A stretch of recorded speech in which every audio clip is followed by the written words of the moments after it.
Now, sin entered the world. Immediately, a woman became the provider.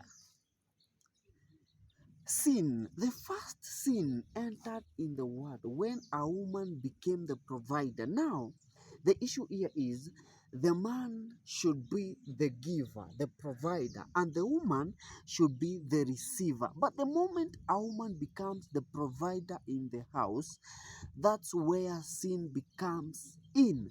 That's where a lot of marriages break. That is where a man goes mentally ill. So, first case in the Garden of Eden, when God created Adam and Eve, there was no sin. But when Eve provided a fruit to Adam, that is when sin became. That is when Adam was confused.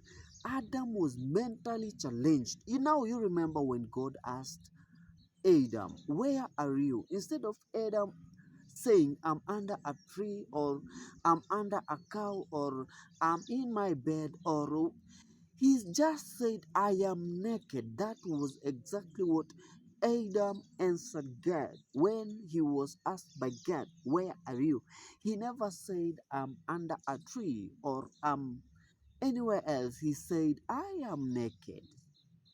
That's how confused men get when women becomes the provider in the family.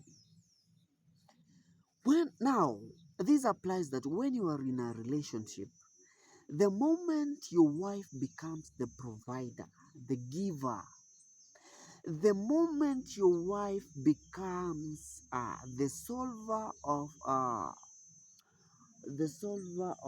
money issues, or rather money expenses, that's where the marriage breaks.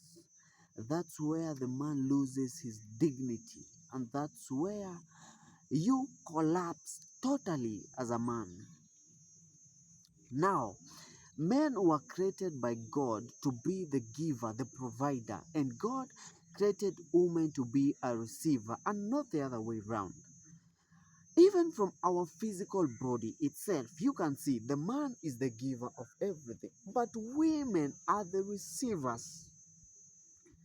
Someone is not getting me. If you relate from our physical bodies, we as men, as the givers, but women are meant to receive everything. That is how uniquely God created human